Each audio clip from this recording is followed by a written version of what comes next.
মসজিদ তো তাবলীগেরও, মসজিদ তো বেরেলিরও, মসজিদ তো আল্লাহর। তুই বলছিস আমার আল্লাহ, আমিও বলছি আমার আল্লাহ।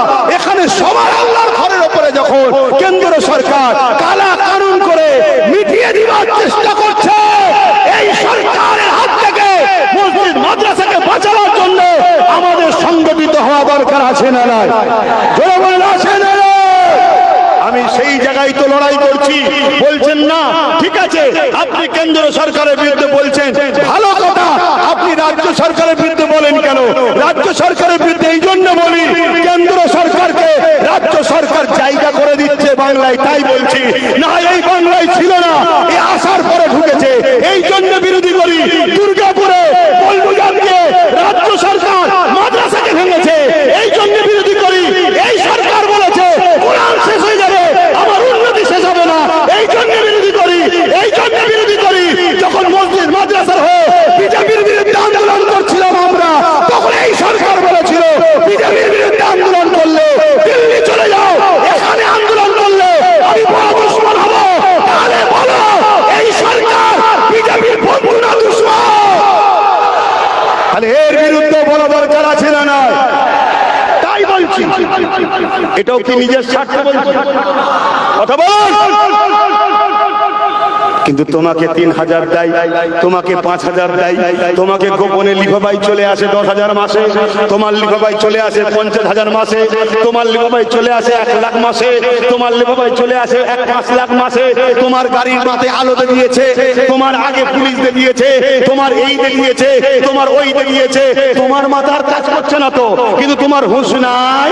আমার ওয়াকাফে পার বছরে হাজার লক্ষ কোটি টাকা থেকে তোমাদেরকে ভিক্ষা দেওয়া হচ্ছে।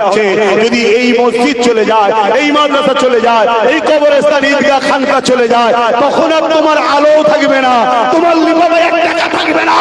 তখন তুমি যা খেয়েছো শুধু মুখ দিয়ে খেয়েছো, বার কিন্তু অনেক জায়গা থেকে বার করবে।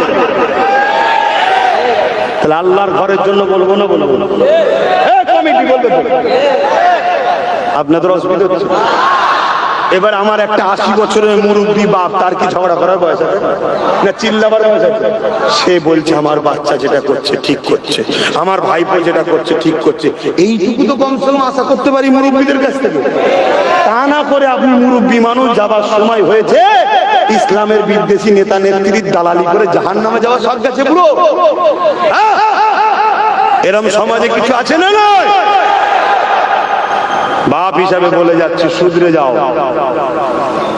কালকে মরলে পরশুদিন 2 দিন হয়ে যাবে, কবরে কালার কানা দিয়ে যখন পিটাবে না, তখন লাল হয়ে যাবে, বুঝতে পারবে যে কি ভুল করেছি। এটা দিনের মামলা চলছে। এখন রুজি রুটির আর ব্যাপার নেই, যে চাকরি দেয়নি, শিক্ষা দেয়নি, কারবার দেয়নি, বেকারত্ব বেড়েছে, ও চল দুনিয়ার ব্যাপার, তোকে দেয়নি, তুই বুঝে লিগে যা। এখন লড়াই এসেছে, আমার মসজিদ ভারতে বাংলায় থাকবে কিনা, আমার মসজিদ মাদ্রাসা ভারতে বাংলায় থাকবে কিনা, আমার কবরস্থান ভারতে বাংলায় হবে কিনা, আমার খানকা ভারতে বাংলায় থাকবে কিনা, আমার মসজিদের আযান ভারতে বাংলায় হবে কিনা, আমার কোরআনের আলোচনা ভারতে বাংলায় হবে কিনা। এই অস্তিত্বের লড়াই এসেছে। এই অস্তিত্বের লড়াই একদিকে আছে ইবলিসের লোকেরা, আর একদিকে আছে রহমানের লোকেরা। তুমি ডিসাইড করো, আব্বাস রহমানের দিকে না ইবলিসের দিকে? তুমি ডিসাইড করো, কেন্দ্র সরকার, রাজ্য সরকার ইবলিসের দিকে না রহমানের দিকে? তোমার যদি মনে হয় আব্বাস ইবলিসের দিকে, তাহলে যাও। আর যদি মনে হয় না আব্বাস রহমানের দিকে, তাহলে এদেরকে ছেড়ে আমারটাকে সারা ইমানি দায়িত্ব দিতে হবে। রাজি আছো না? রাজি আছো না? মনে রেখে দিও, যেসব যুবকরা হাত না তুলে বা আমাদেরকে, হয়তো অনেকে ভয়ে হাত তুলছে না, ফটো উঠে গেলে মার খেতে হতে পারে, তা তুই কোন স্বাধীন আছিস ভাই? আজকে হাত তুললে যে তোর মার খাবার ভয় থাকে, কালকে তো তোর নাগরিক হবার পরেও তোকে বলবে নাগরিক নয়। কি করবি? বল কি করবি?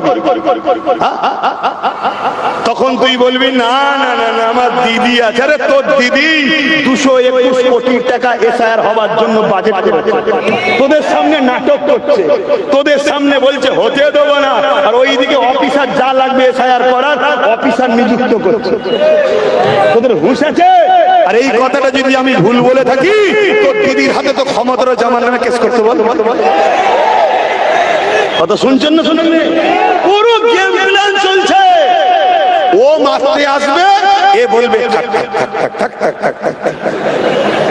আচ্ছা বলুন তো, এই ছেলেটাকে ভালোবাসি করলে বলছে, এখন এর সাথে ঝগড়া হচ্ছে, ঝগড়া করবি না জানো, বুঝাবার জন্য বলছি, এর সাথে ঝগড়া হচ্ছে। এখন বলুন, আমি যদি একে বুকে করে জড়িয়ে ধরে বলি, এর হাত পা সব সময় জড়িয়ে ধরে বলি, দেখ তোকে আমি খুব ভালোবাসি, থাক ছেড়ে দে, থাক ছেড়ে দে, থাক ছেড়ে দে, মূলত আমি একেই ভালোবাসি না ওকে ভালোবাসি? বলুন বলুন, ওকে কেন? এর হাতটা ধরে একে ভালোবাসার নামে জড়িয়ে রেখে দিলাম, যাতে করে ও বেদম পিটিয়ে লাগে। আমার দিদি আমাদেরকে জড়িয়ে রেখে দিয়েছে, আর ওরা এসে পিটে যাচ্ছে, আমাদের খুশি নাই।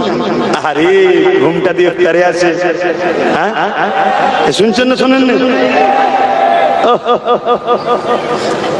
কষ্ট হচ্ছে?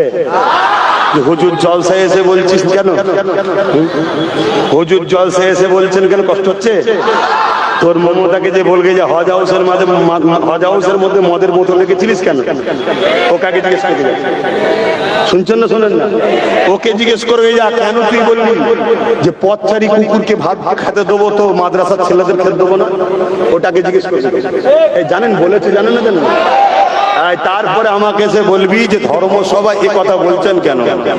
আমি জলসায় কি বলবো, নবীর মেম্বারে উঠে কি বলবো, এ জ্ঞান তুই আমায় দিচ্ছিস, আর ওর রাজনীতির নামে আমার ধর্মকে মিটাবার ষড়যন্ত্র উপর চোখে জিজ্ঞেস করবি না?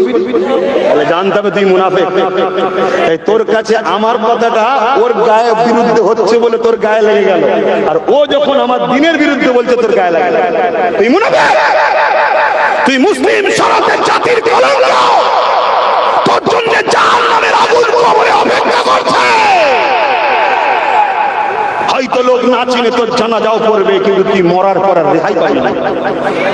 তোর একবার দিন কাঁদেনে, এই দিনের জন্য তোর রাসূলুল্লাহ কত মার খেয়েছে, এই দিনের জন্য পৃথিবীর উলামারা কত শহীদ হয়েছে, এই দিনের জন্য আজও পৃথিবী জুড়ে উলামারা কত কষ্ট করছে, এই দিনের জন্য আজও পৃথিবী জুড়ে কত উলামা হত্যা হচ্ছে।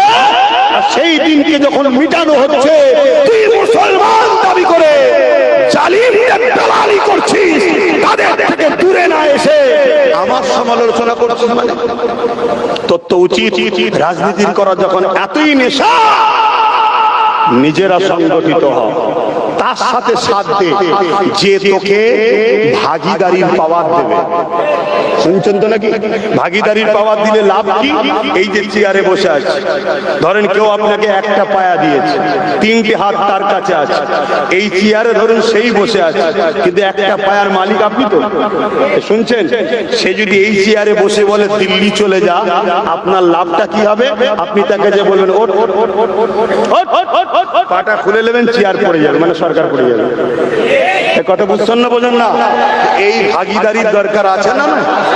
করার যখন সক্ষম না, কিন্তু আমার দিনের দুশ্মনী করে কেউ যদি মনে করে আমি সব করে নেবো, শোনো, সিদ্দিক আকবরের খুন, মুসাইলামাতুল কাজ্জাবের বিরুদ্ধে 10,000 যুবক সাহাবাকে নিয়ে, ইতিহাসটা একটু বলি।